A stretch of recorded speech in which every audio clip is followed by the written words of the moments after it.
Well, things have been going wrong long enough to know when everything's just right. I've been walking in the dark long enough to know when I've finally seen the light. And I've been losing long enough to know when I finally have won. Even a blind man can tell he's walking in the sun. Well, I've cried enough tears recognize this feeling, though I've smiled. I've been bottom rung long enough to know when I'm doing it in style. And I've been running long enough to know when there's no more need to run. Oh Lord, even a blind man can tell when he's walking in the sun.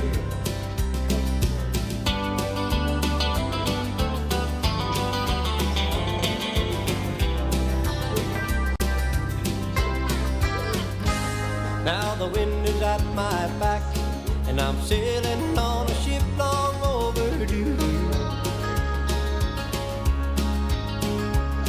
And I've blown so many chances, Lord, I ain't gonna blow this one with you. And I've seen enough bad times to know when the good times have begun. Oh Lord, even a blind man can tell when he's walking in the sun. Oh Lord, even a blind man can tell when he's walking in the sun.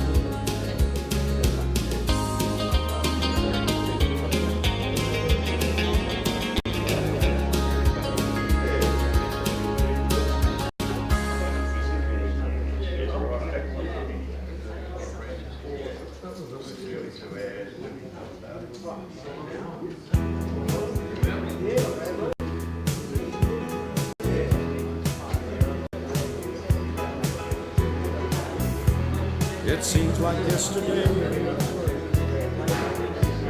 but it was long ago. She was lovely, she was the queen of our nights. There in the darkness with the radio playing low, the secrets that we shared, the mountains that we moved, caught like a wildfire out of control. There was nothing left to burn and nothing left to prove. And I remember what she said to me, how she swore that it would never end. I remember how she held me oh so tight. Wish I didn't know now what I didn't know then. Against the wind, we were running.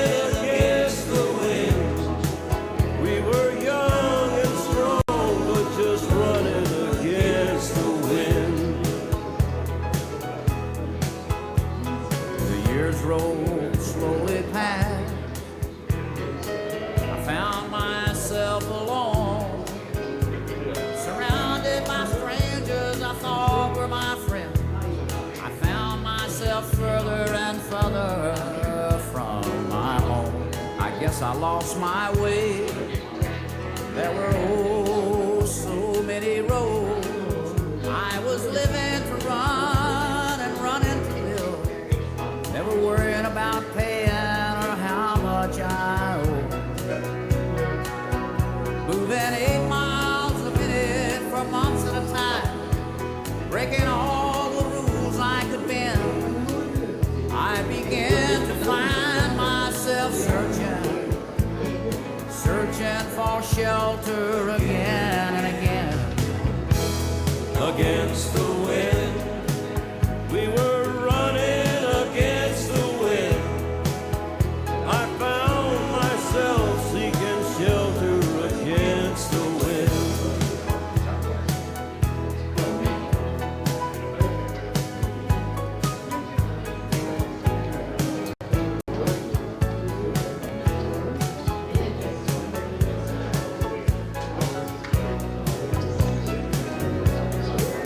All those drifters' days are past me now.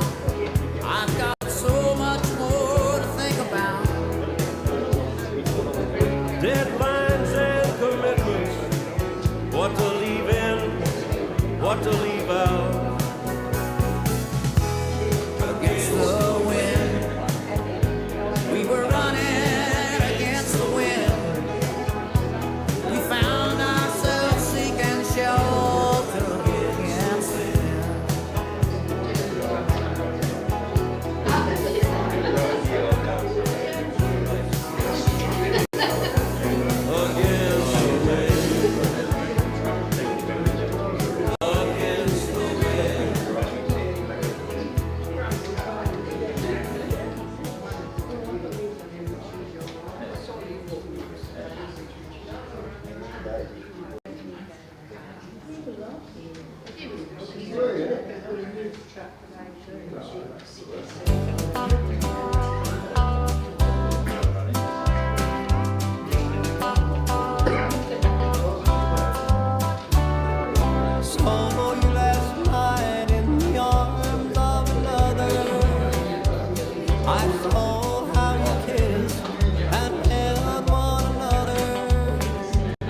Your blue eyes lit up like the stars in the heaven as he held you close and called you his darling. Do you remember when I first met you? You said that you wanted to be with me always. There was love in your heart, I could tell by your eyes. Then he came along and you said goodbye. But please don't forget me, 'cause I love you so. Please don't forget me, I know that you know. He might hold you and kiss you, but he'll never love you. Please don't forget me, 'cause I love you so.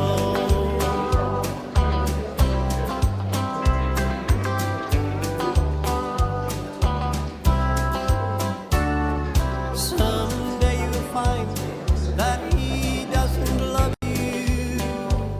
Then I hope you'll come back, 'cause my heart aches for you. I've needed you so, I've just never forgot you. Oh, I'll always love you forever and ever. But please don't forget me, 'cause I love you so. Please don't forget me, I know that you know. He might hold you and kiss you,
Doing in here for free.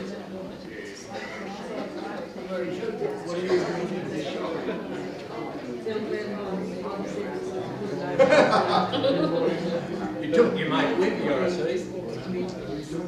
He took you.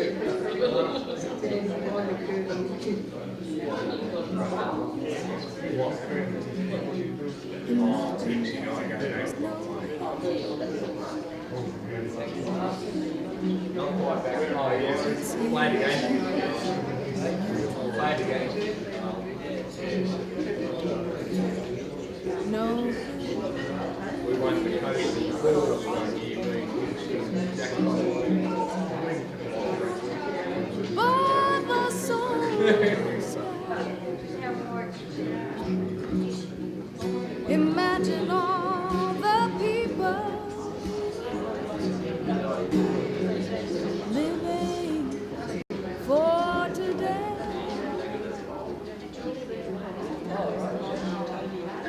Imagine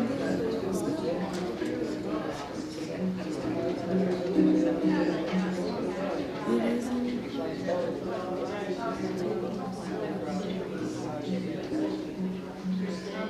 nothing to feel.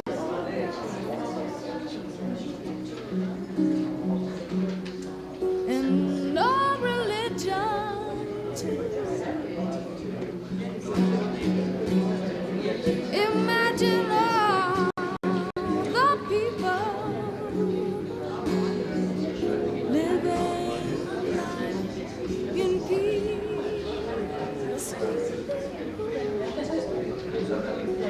You may say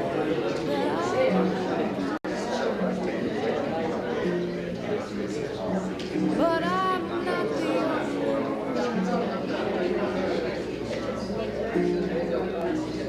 I hope someday you'll join us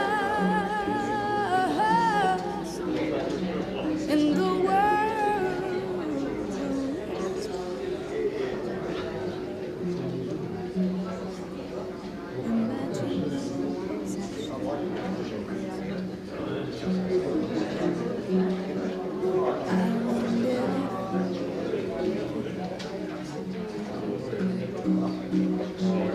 No need for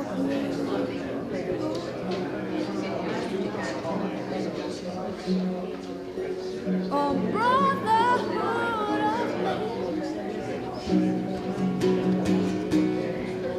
Imagine all the people sharing all the world.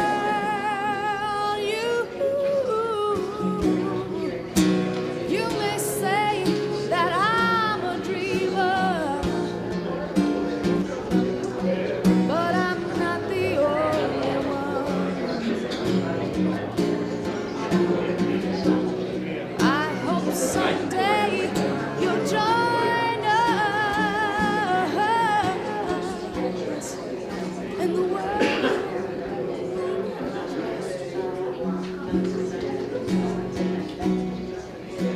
You may say that I'm a dreamer, but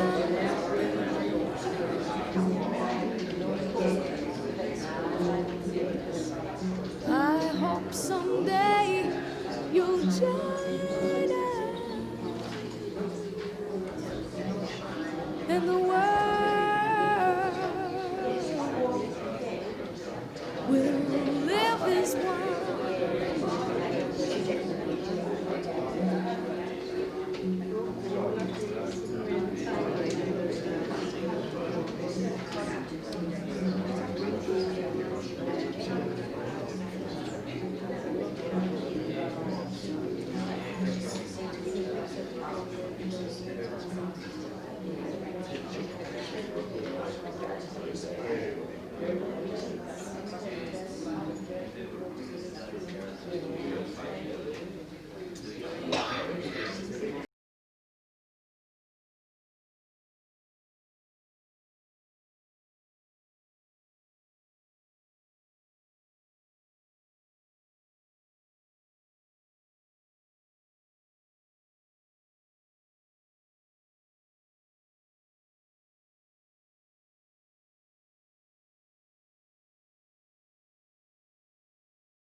And now, is it too late to say how you made my life so different in your quiet way? I can see.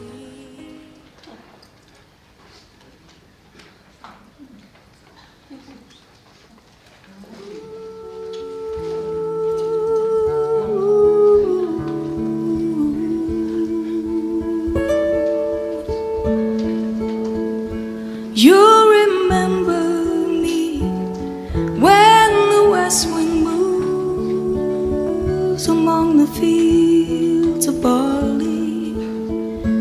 You can tell the sun in his jealous sky when we walked in fields of gold.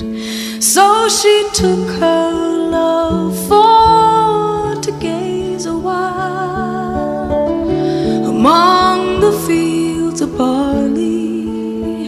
In his arms she fell as her hair came down among the fields of gold.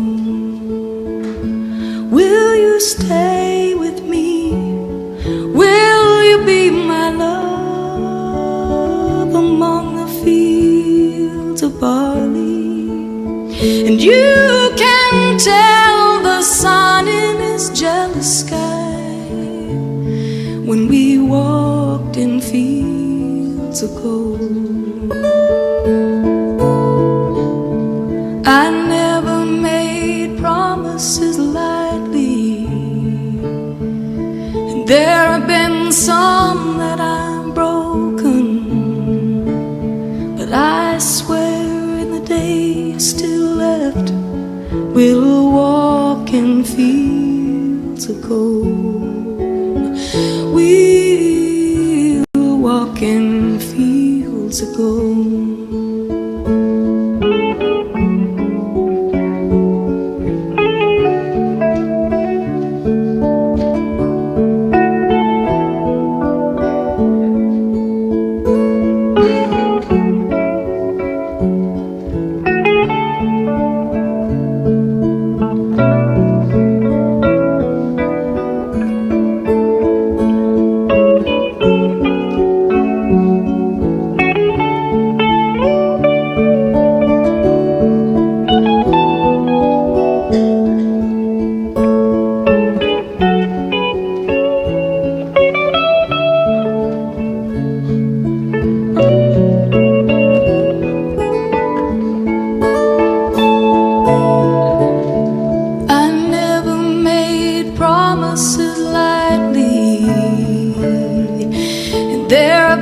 Some that I've broken, but I swear in the days still left we'll walk in fields of gold. We'll walk in fields of gold. Ooh.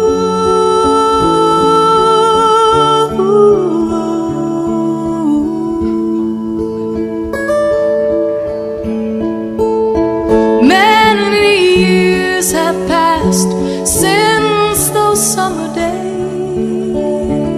among the fields of barley, see the children run as the sun goes down, as you lie in fields of gold. You remember me when the west wind moves among the fields of barley. You can tell the sun in his jealous sky when we walked in fields of gold. When we walked in fields of gold. When we walked in fields of gold.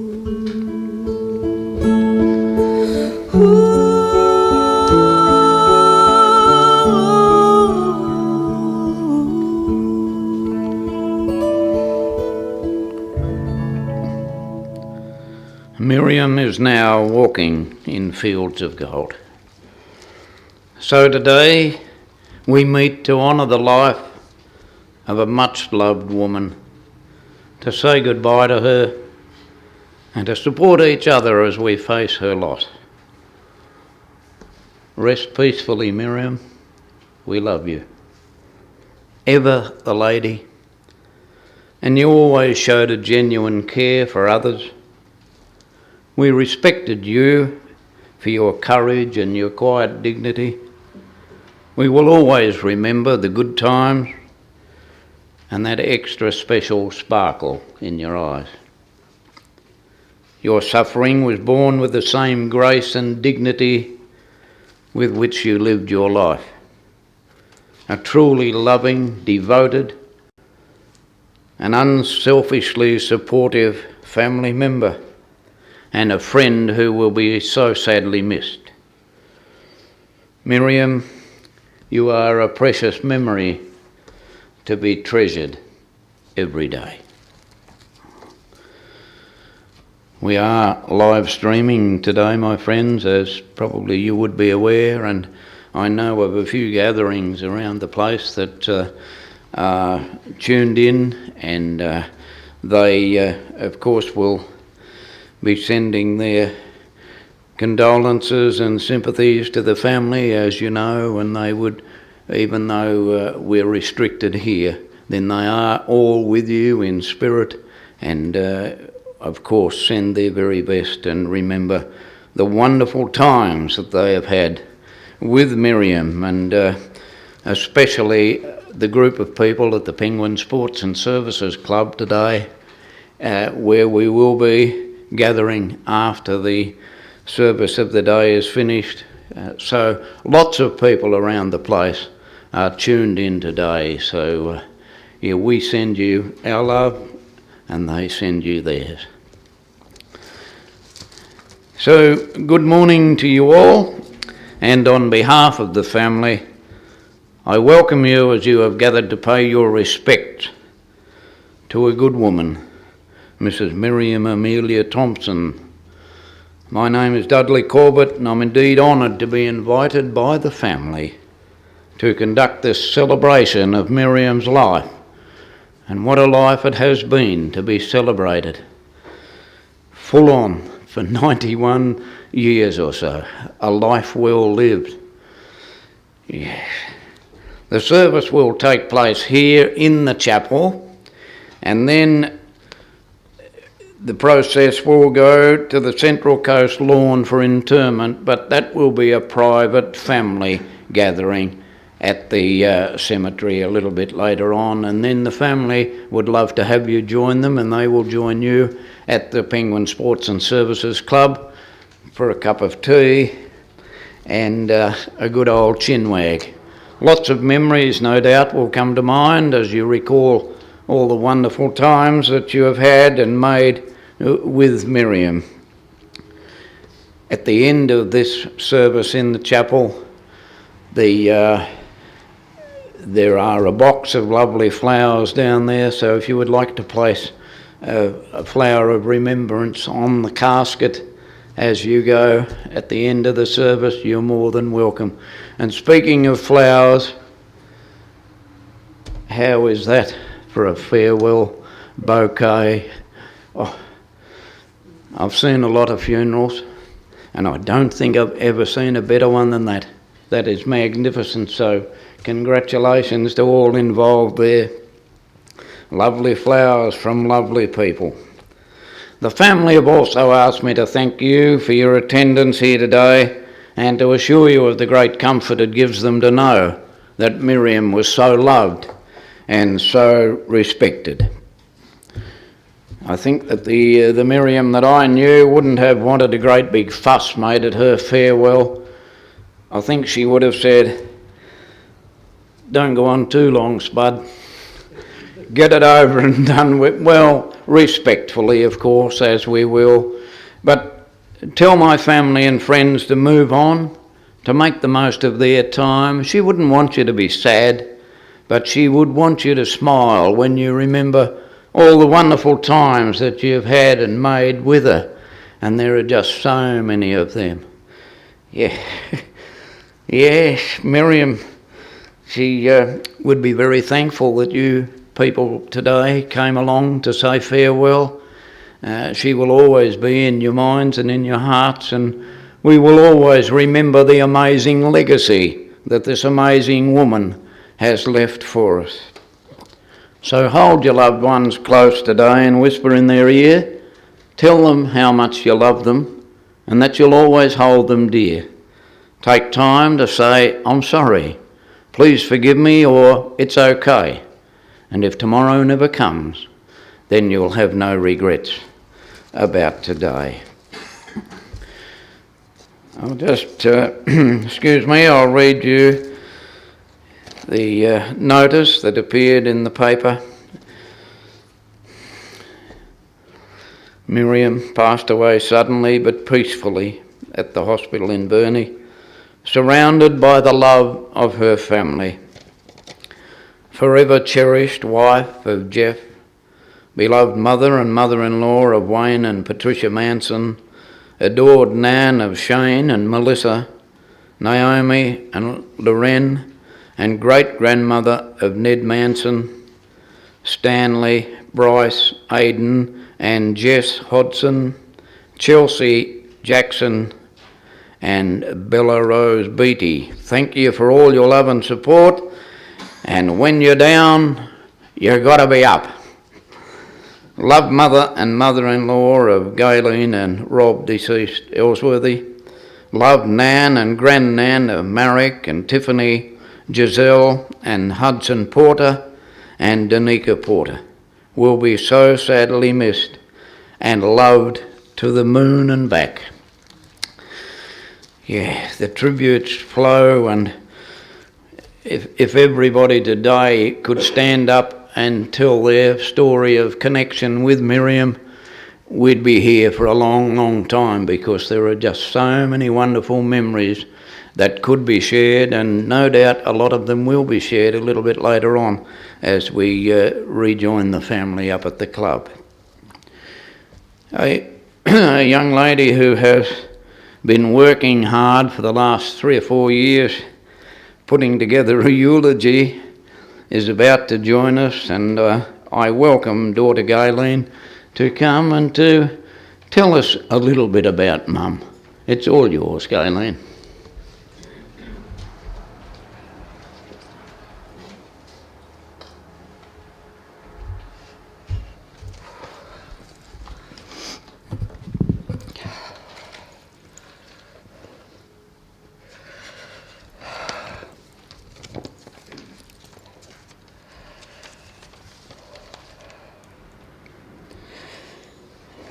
Miriam was the last relative of her generation, which in itself is amazing.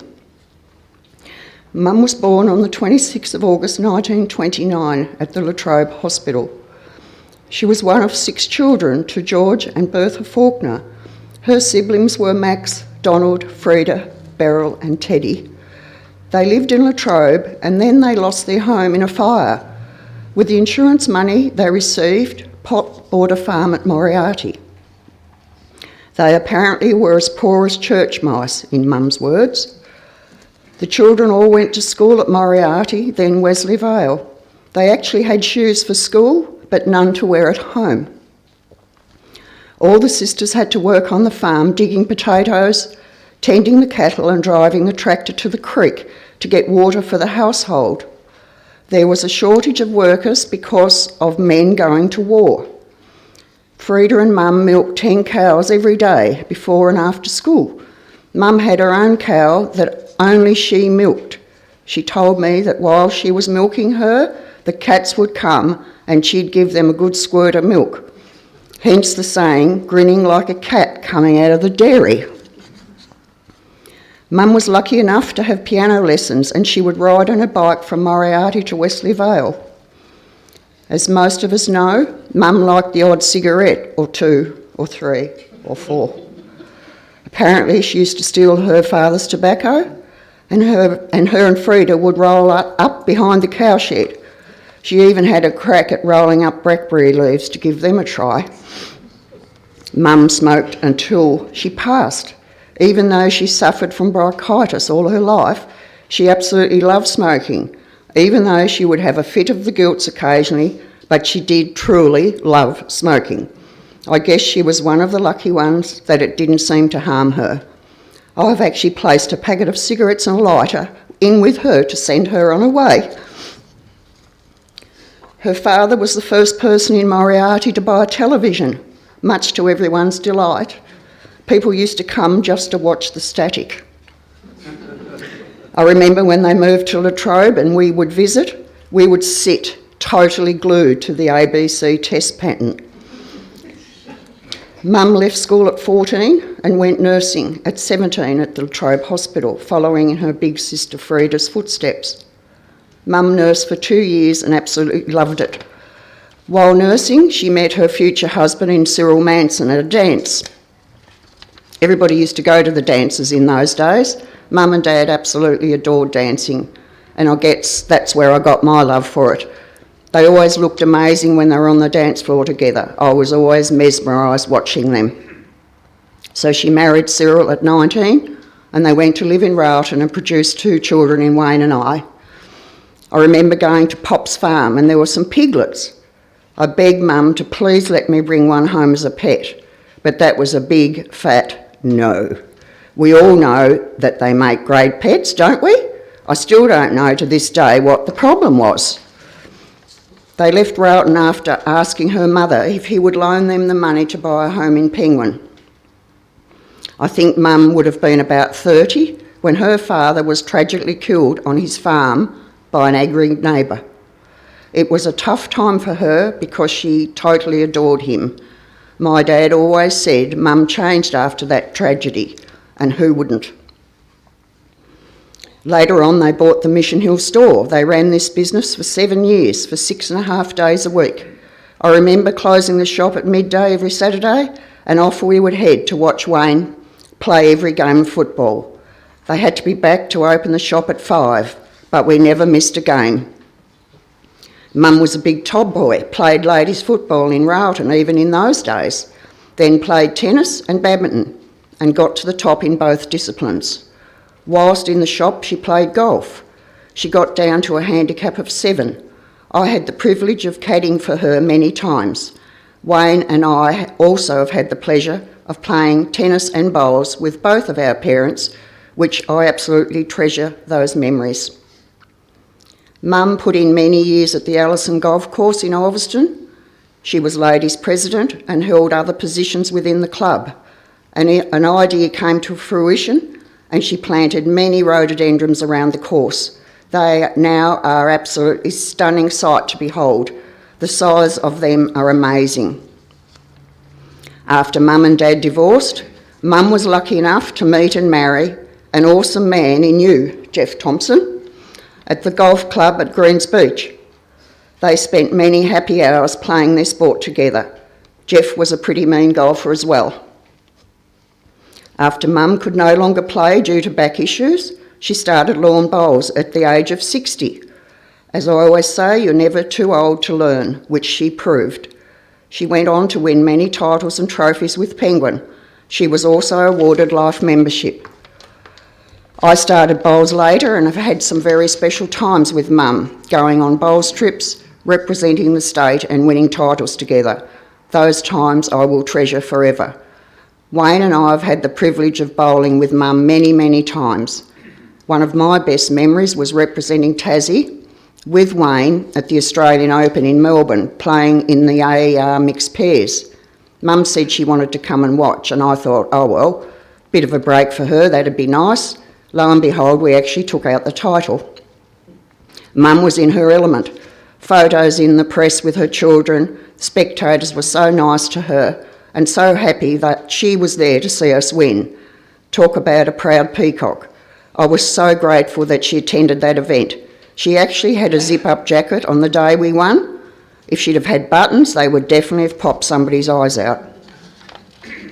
Mum and I also came home with a silver medal in the Champion of Champions, playing against the winners of all states in Australia. I will cherish that trip for the rest of my life. Mum held many positions within the Bowls Club over the years. She also was a coach and an umpire. She umpired many tournaments, even up until the last couple of years. Still can't get over how this woman could get down on her knees to measure and never batted an eyelid when she had to get back up. Truly amazing. For her 75th birthday, on one of their many trips to Queensland every winter, Mum decided she would do a skydive. Told you she was a big tomboy. I watched her in action when she'd be playing with the grandchildren and great-grandchildren. She would play on the monkey bars, etc. at the playgrounds, usually hurt herself, but didn't care. If you told Mum not to do something, that was like a red flag to a bull. Mum was extremely good at hard hanger. She did that craft for many years. She spent many hours perfecting that art. She was frustrated later on that she couldn't manage to do it anymore. She used to say to me, I don't even know how I ever used to do that. Another hobby was the pokies. Whoa, oh no, she loved the pokies. Didn't she, Jeff? It was actually something that you both enjoyed, which helped pass the time. She wasn't happy throughout our scare with COVID that she couldn't poke anymore. At least she got to be able to do that again before she passed. Mum would walk around their garden several times a day and look at their orchids whilst having a ciggy. She'd upended herself a few times lately, Jeff? He'd have to go out and pick her up. Poor Jeff would come out of the house to find her in some very strange positions. Luckily, she never hurt herself too badly. Mum loved growing orchids, and then Jeff took a keen interest with her, and they showed their orchids for many years in the orchid shows, as you can see. Mum gradually lost her interest in growing them, but Jeff took over with gusto, and of course, under strict instruction from Mum. She got immense pleasure in giving her orchids to friends and family. I'm sure you have all noticed the orchids on her coffin. They are truly a credit to them both. She always said that was what she wanted, and Pat and I have had great pleasure in putting this arrangement together. Mum is survived by Wayne and I, her 5 grandchildren and 10 great-grandchildren. One memory that always sticks in my mind was when the first grandchild was born, which was you, Shane. Mum and Dad were in the shop then, and I was still living at home. When we babysat you, Shane, we would deliberately make lots of noise so we could wake you up. We could spend more time with you before you were picked up to go back home. We absolutely adored you, Shane. I do not know how I'm going to cope now with not being able to pop in every couple of days to see you, Mum. During COVID, we've been a lot together, and I could see you going downhill fairly quickly. I could see she was losing weight, and you too, Jeff. I was cooking cakes and treats for them both every week, knowing it wasn't good for them, but I figured any food was better than none. Mum really lost her appetite over the last few months and only wanted sweet food. She totally lost her mojo for cooking, so they started to receive Meals on Wheels. Wayne and I know that we have been incredibly lucky to have had Mum in our life for so long, but it still doesn't make it any easier when it happens. I think we get lulled into a false sense of security, thinking they will live forever. Last year, all we could think about was getting Mum to her 90th birthday. She didn't want to celebrate at first, but once she started organising, she changed her mind. I used to say to her, you can't leave now because I can't cancel all the plans. I know this kept Mum going. When I would go to the doctor with her, I even had him telling her she had to keep going to make her birthday. Then, of course, after that, we told her she had to make 91, which she did. We had a lovely day and evening celebrating her 91st birthday as her great-great-granddaughter Chelsea's birthday is on the same day. That is very special. Unfortunately, it has been a fairly rapid decline since then. How many people live to be 91 and still able to bowl? We can't believe she bowled on the Tuesday and the Thursday, trying to figure out what she would need to be able to do to play pennant. We're very grateful that her death was painless and fast. It would have been tragic if she had have survived and been a vegetable. We are so grateful to you, Jeff, for being a great husband to our mother over your years together. You could not have done any more for Mum. I have told you many times how much I appreciated what you have done for her, and never with any complaints. I know your patience has been tested over the last few months. Now I guess it is your turn to be taken care of, and we'll do our utmost to accomplish that. I truly do not know how I'm going to fill the void left inside my heart, but we all know life is precious and we need to make the most of every day that we are on this earth. You are with your family and loved ones now, Mum, and I know you will be at peace. You will be in our hearts forever. We all love you.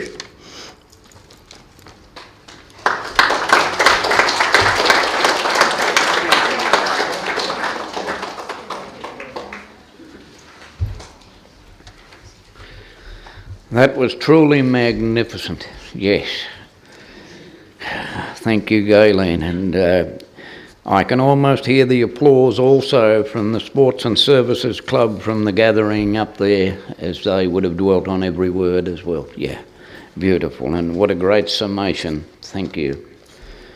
We have a further family member to join us now. And Lorraine has something to say, I believe, and something to share with us. Would you like to come forward now and take over? Stay as long as you like. It's all yours.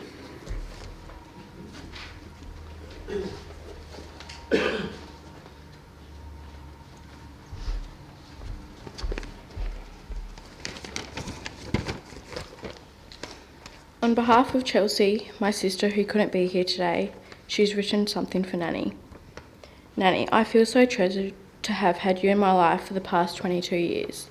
I also feel very lucky to have been her first great-grandchild. However, along with that title came the constant questioning in the last couple of years about when I would make her great-great-grandmother. 5 generations, Chelsea, should persuade me. When I reminisce on my memories with Nanny, I think the most prominent and fond ones are sitting with her in the kitchen and watching her make golden syrup dumplings and Anzac bickies, and touring through her garden and seeing how proud she was of her beautiful flowers. Thank you for everything you have ever done for me, Nanny. I will remain truly grateful that you live such a long and happy life, even though you love to tell me how much getting old sucks. Your loss is felt deeply by many who love and cherish you dearly. You may have passed on, but your memories will live on within us. I have also prepared something to say. When I think back on my memories with Nanny, there are so many beautiful and crazy ones. By far, my greatest memory was when her and Jeff came up to Mackay with the caravan and camped in our backyard. At night, we would all go out and boot the cane toads with golf clubs, and us kids would help her scratch her multiple scratchies. As they were leaving to go to the pokies, Jackson and I thought it would be a good idea to see how far we could get down the driveway on the back of their caravan. To say the least, we only made it halfway down and decided to jump off. Surprisingly, they didn't even notice. Nanny was always so proud of what she called her garden. Every time we would arrive to visit, she would take us for a walk around, show us what orchids were flowering, and let us play with the next door neighbour's dog. There would always be fresh scones, Anzac biscuits that always had to have a hair in them, and a warm Milo waiting for us. She loved to paint my nails, and after we would watch her play Candy Crush for hours, which she was obsessed with.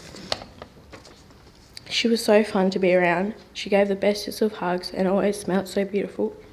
All my memories of Nanny will remain with me forever, and we will miss her and her stubbornness so much.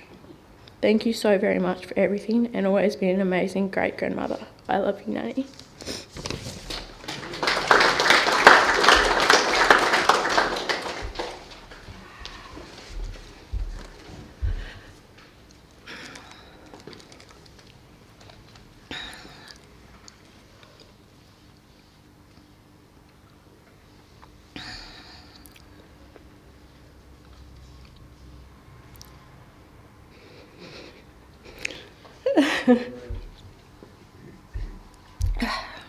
So, for quite a few years...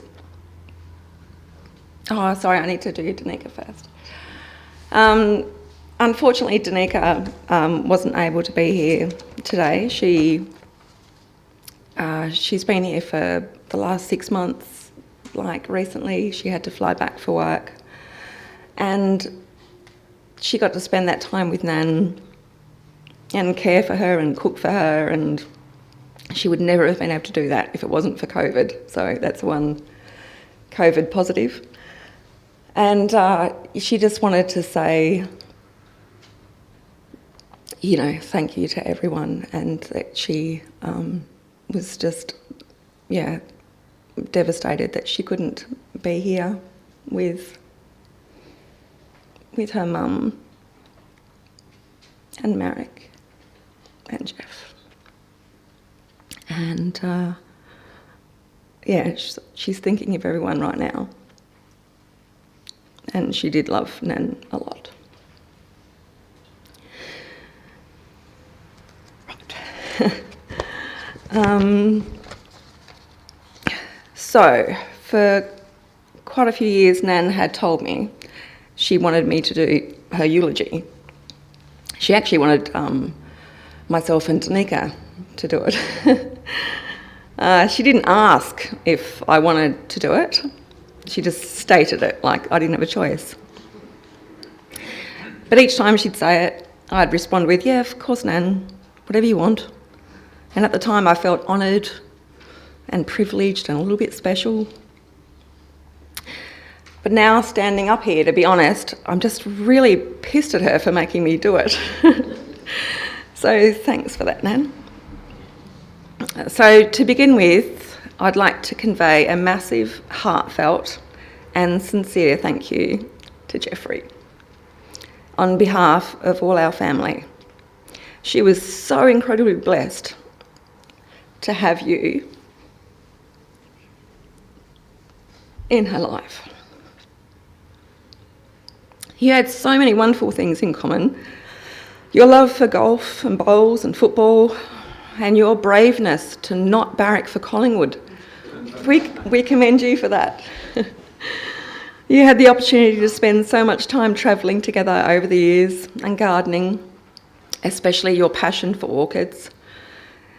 And you would sit side by side for hours reading books and drinking tea, just content in each other's company.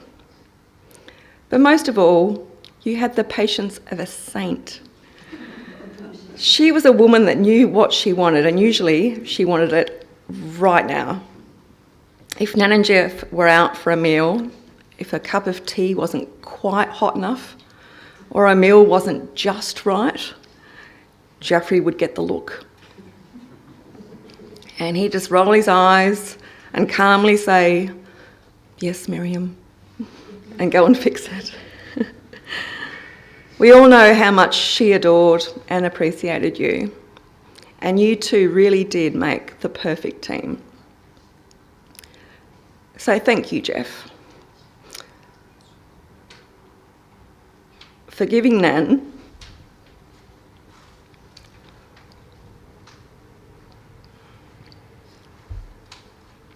the life she truly deserved.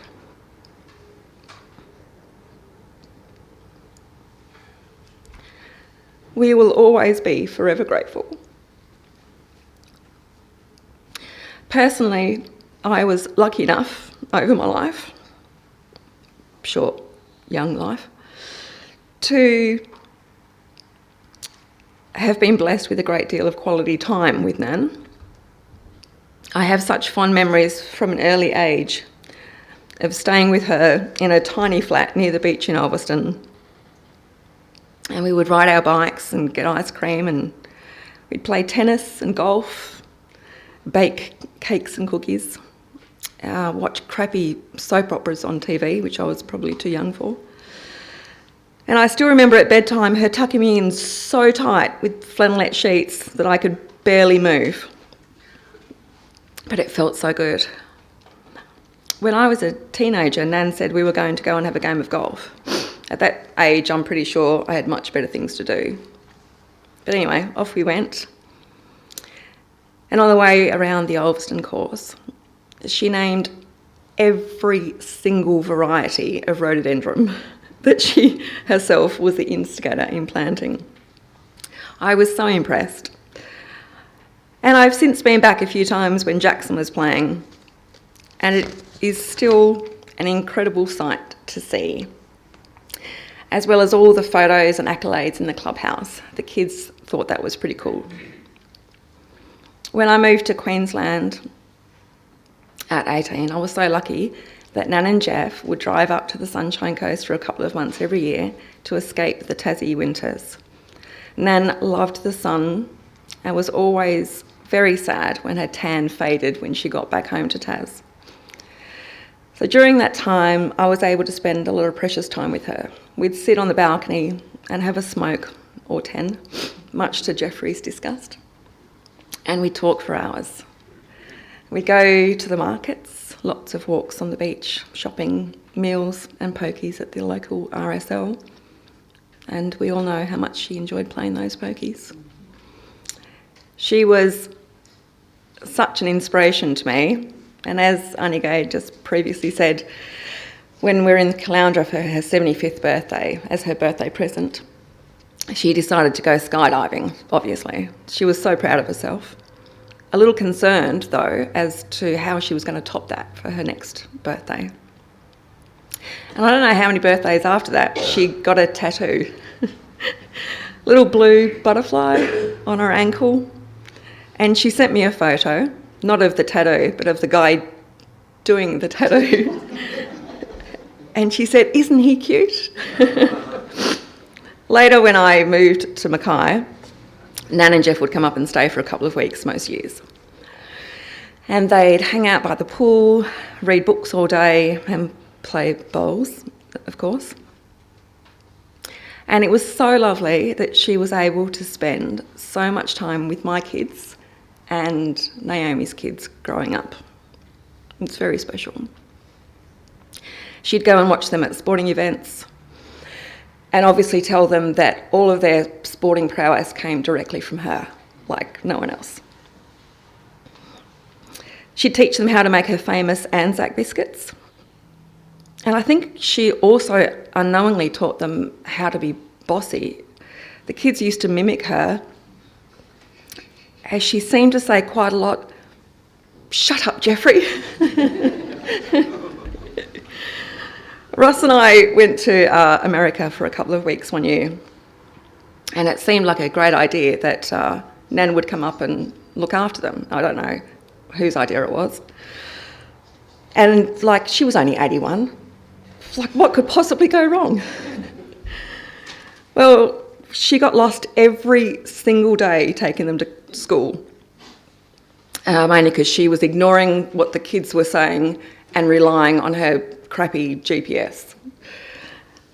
And on our second night, we're in LA, and we got a call from the Mackay police. And it's not something that you want on a holiday. And the police had been notified, not once, but on numerous occasions, about an old lady driving erratically, including going around a roundabout in the opposite direction. Anyway, the kids survived until we got home, although I think it may have taken a few years off Nan. So 6 years ago, the kids and I moved back home to Tas, mainly because I missed my family. And I thought it was so important that the kids, really got to spend some quality time with them, not just a few weeks a year on holidays. And I knew for certain that if they spent more time with my parents and grandparents, that they would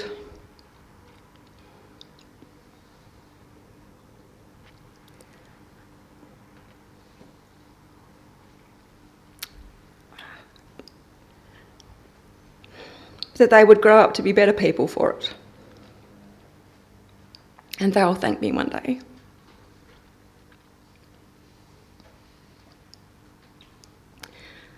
The thing about time is there's just never enough of it.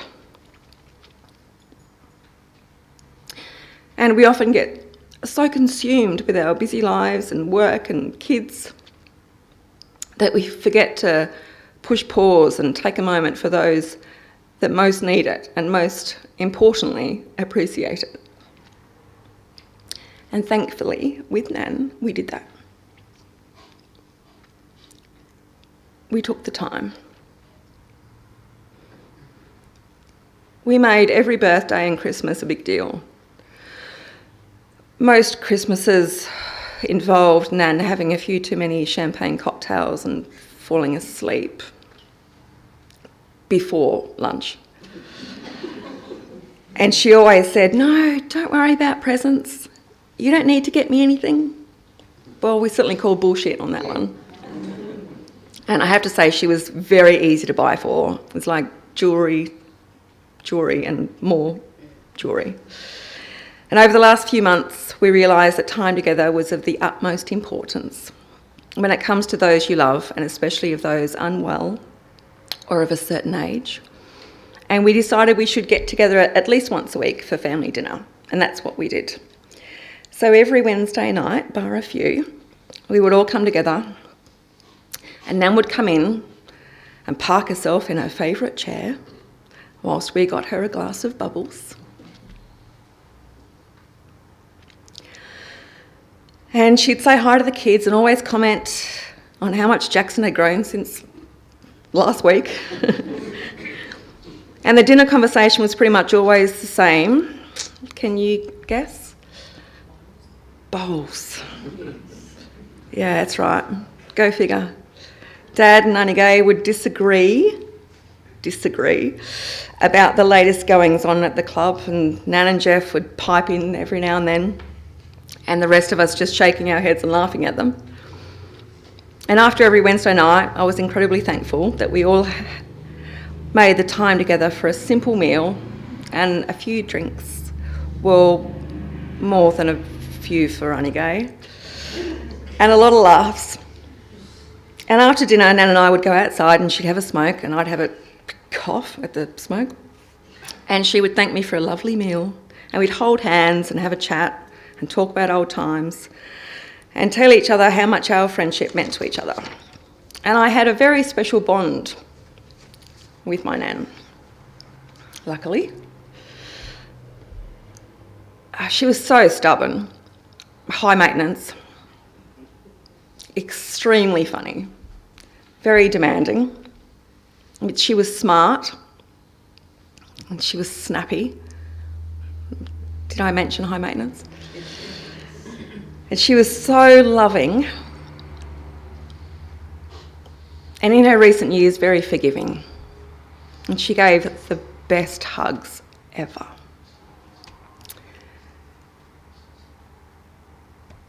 I don't do this quick. I actually have one person to thank for the bond that I formed with my Nan.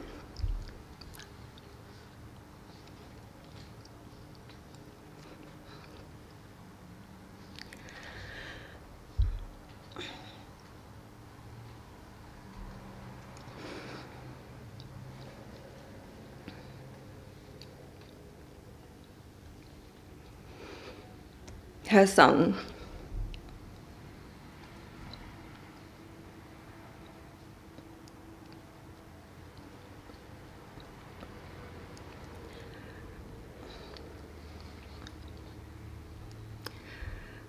The joy that my dad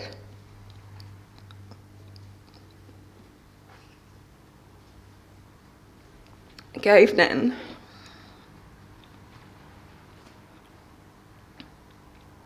in a simple visit, it was just so beautiful. He would call her and say he's on his way over, and Nan would have freshly baked scone with jam and cream awaiting his arrival every time. Nothing was ever too much effort for her adored son. And to say she was proud of him is a massive understatement. So thank you, Dad. for bringing her so much joy, just for being you. The night before Nan passed away, unfortunately we had to cancel family dinner, and I knew she'd be upset by that, mainly because she hated the Meals on Wheels dinners. They only ate the soup and dessert. And so Alfie and I decided we'd go over for a visit. And Nan was pleasantly surprised to see us. And we sat with Jeff and we had a glass of wine. We chatted about everything and nothing. And she was in such good spirits. She was in such a... she was really good. And we walked around the garden as usual, her and Jeff's garden. And she asked if I wanted some orchids. So we went into the hothouse where Jeff and Nan disagreed. So Nan was like, yeah, just take everything. And Jeff's like, hold on, just like, you can only have this one. And they, discussed what I was allowed to have. And as I was leaving, and we said our usual goodbyes and hugs and I love yous, and I told her something that I'd never told her before, but I'm really glad that I did. And I said, you're my favourite person. And as I left, as she always did, she stands in the driveway as you drive out, as you reverse out, and she stands there and she waits. And she waves until she can't see you anymore. And that's, it's a beautiful, I'm thankful for that. That's it.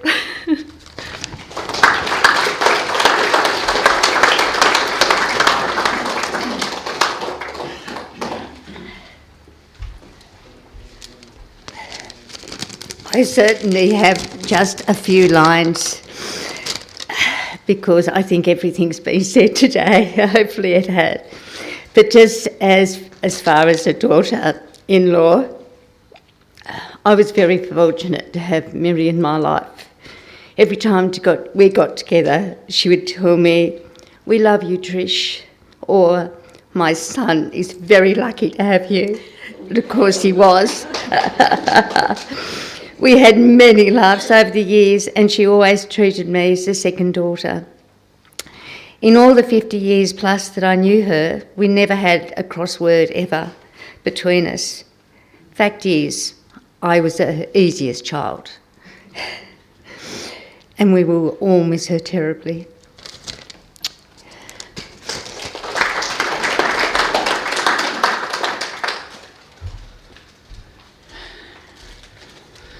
Yes. Can't they enthrall you with the stories, this particular family?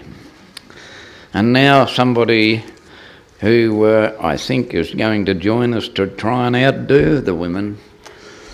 Favourite son, Wayne, who is no stranger to a microphone, he tells me.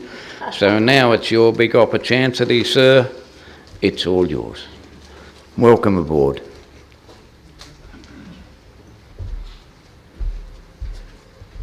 Boy, how do you follow that? On behalf of the family, I would like to sincerely thank those who have helped share in our loss. Here at the chapel, which is under trying conditions, back at the sports club, I know everyone is back there and the ladies with their prepared lunch, and to those who couldn't be here and are watching on live stream, and to the many messages, phone calls and hugs that we have received during the week. Mum would have been overwhelmed. Also to Parkside and Dudley Spud for helping to make the day a bit easier. It has been very hard watching Mum over the last week or so, as those who have been close to her have seen she'd have her good days and her bad days. Her good days, she's up and about, out trying new bowls. Thanks Vicky and Jack for giving some bowls for her to try, and going very well. She had a fall. Jeff thought she was chasing the bowl up the green, but she face planted the green. So we suggested that perhaps you might need a walking stick, just to support her a bit. I don't need a bloody walking stick. Anyhow, after another fall, she said, well, okay, I'll go along with a walking stick. And that helped heaps. And then we said, around the house and in the garden, a walking frame would be very handy. I don't need a walking frame. Anyhow, she got to use it, and it was a big thing. Then came the timber ramp to get in and out of the house over the steps. So Doc and I, we went up, measured up, all good, turned up the next day. I don't need that bloody ramp. Yes, it's right as it is. Thank you, I don't want it. So call it what you want, pride or stubbornness, which has been mentioned a few times today. It would...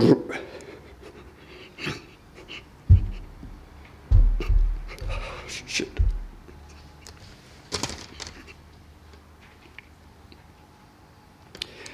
It was what made Mum who she was, a proud, loving, caring person. May God bless.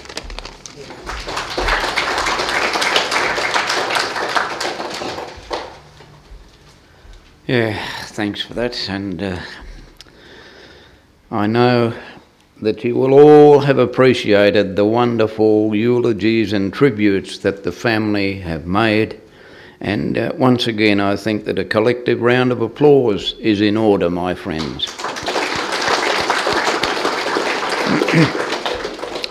And Jeffrey, to you, sir, I thank you for letting Miriam think that she was the boss. Happy wife, happy life.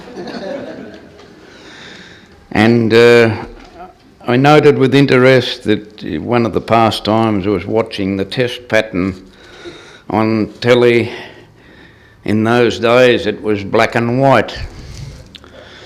In fact, even the traffic lights were black and white in those days, but it probably gave Miriam the false summation that she should follow Collingwood, being black and white. But whatever her excuse was, she was one-eyed Collingwood, so well done for that. And now we have some photographs that the family would like to let you have a look at and to share in further memories with a bit of Miriam's favourite music in the background. Thank you.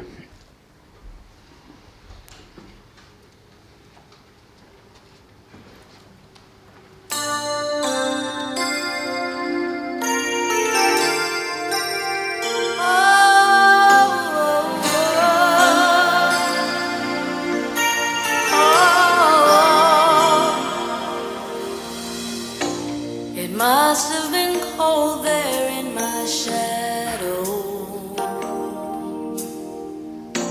to never have sunlight on your face. You were content to let me shine, that's your way. You always walked a step behind. So I was the one with all the glory, while you were the one with all the strength. A beautiful face without a name for so long, a beautiful smile to hide the pain.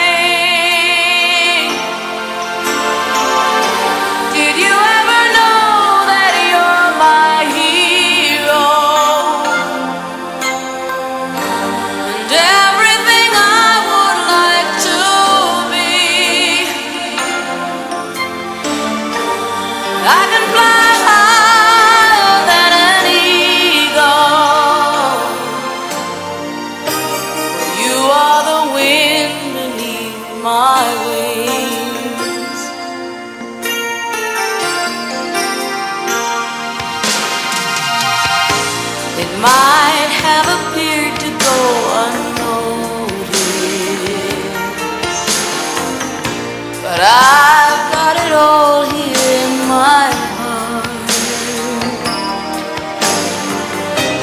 I want you to know I know the truth. Of course I know I would be nothing without you. Did you ever know that you're my hero? You're everything I wish I could be. I could fly higher than an eagle, for you are the wind beneath my wings. Did I ever tell you you're my hero? You're everything, everything I wish I could be. Oh, and I can fly higher than an eagle. You are the wind beneath my wings. 'Cause you are the wind beneath my wings. Oh, the wind beneath my wings. You are the wind beneath my wings. Fly, fly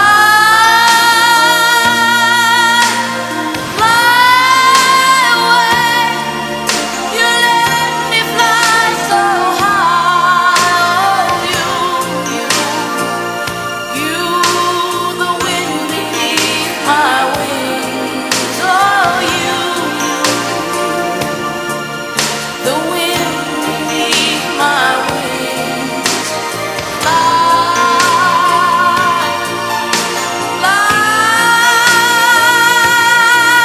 so high against the sky, so high I almost touch the sky. Thank you, thank God for you, the wind beneath my wings.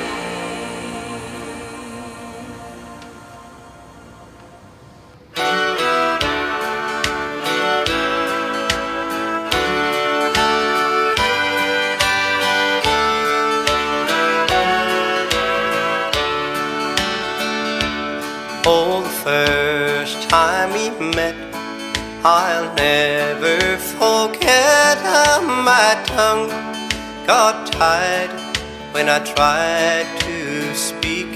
Oh, your beautiful eyes had me hypnotized, while my heart fell right at your feet. And I've still got a crush on you, darling, like a boy with his first love at school. Even now when we touch, I still get all shook up. Oh, I still got a crush on you.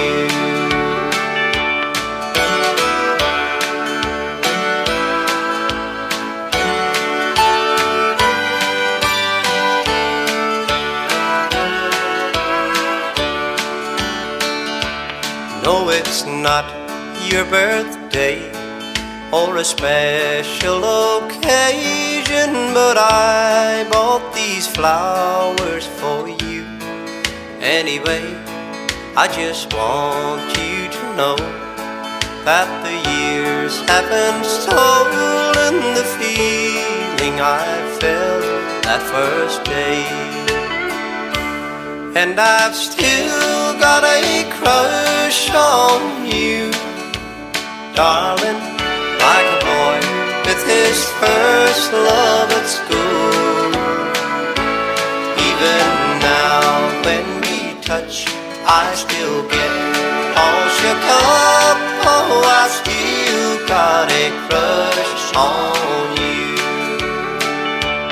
Yes, I've still got a crush on you, darling, like a boy with his first love at school. Even now when we touch, I still get all shook up, oh, I still got a crush on you. Yes, I've still got a crush on you.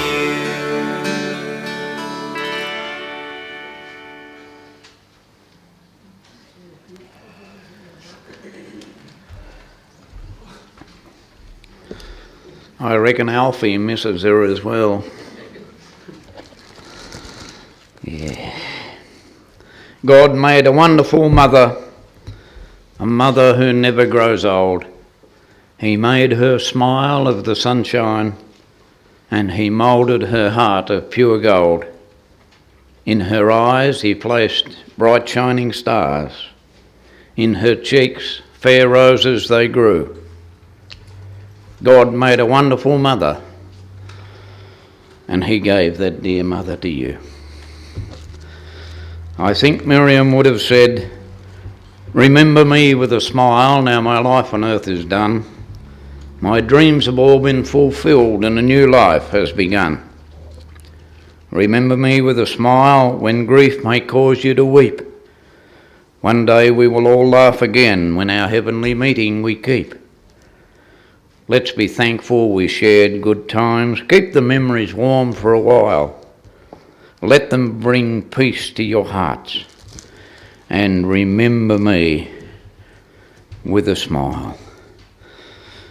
No doubt many people will forever remember Miriam with many a smile. It is the family wish that as a mark of respect of our upbringing, we share in the Lord's Prayer today. At the close of our service, I will say the Lord's Prayer and invite those of you who are so minded to join with me if you will. Our Father who art in heaven, hallowed be thy name. Thy kingdom come, thy will be done on earth as it is in heaven. Give us this day our daily bread, and forgive us our trespasses, as we forgive those who trespass against us. And lead us not into temptation, but deliver us from evil. For thine is the kingdom, the power and the glory, forever and ever. Amen.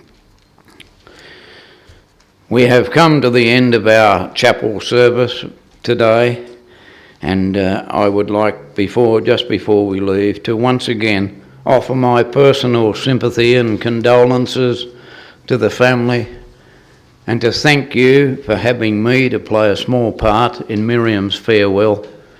It is an amazing honour, and I just feel so proud that you had me up here to... You didn't need to be guided. You people did all the work, and what a wonderful effort you have put in today to give Mum this amazing farewell. So thank you so much to all you good people, and once again thank you for the great honour that you've showed me. Now, I must remind you that the interment is a private family gathering only, and the family will then rejoin you at the sports club, where you're all invited to go back and share in remembrances and some lovely afternoon tea that the ladies up there have painstakingly prepared in your honour. So could I now invite you all to stand as we commence to take our leave of this place, of our dear friend Miriam. And don't forget, at the doorway there are floral tributes for each and every one of you to pick and to place on the casket as it's placed in the hearse. Thank you, ladies and gentlemen.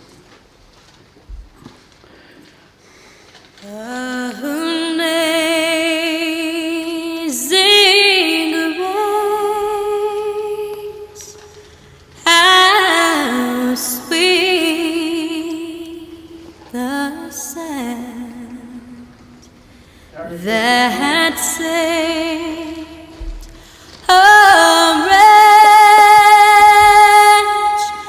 like me.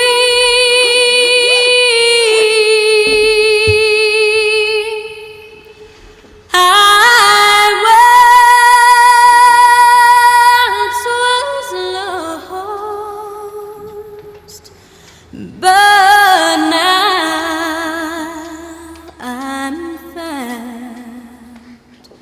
Was blind, but now I see.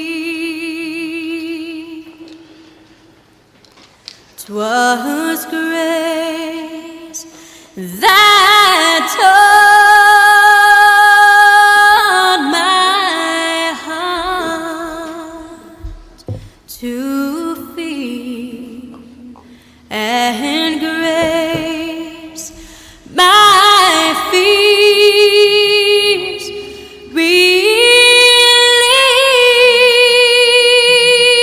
relieved. How precious did that grace appear the hour I first believed,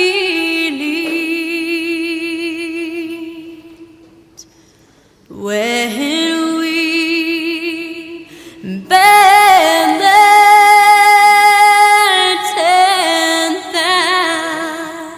10,000 years, bright shining as the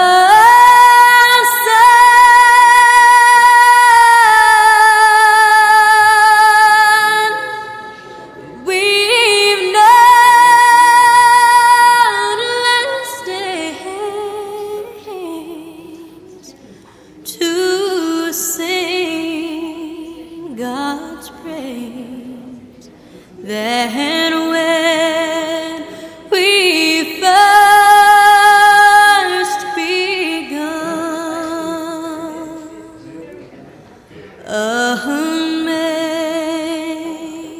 Amazing grace, how sweet the sound that saved a wretch like me. I once was lost, but now I'm found. Was blind, but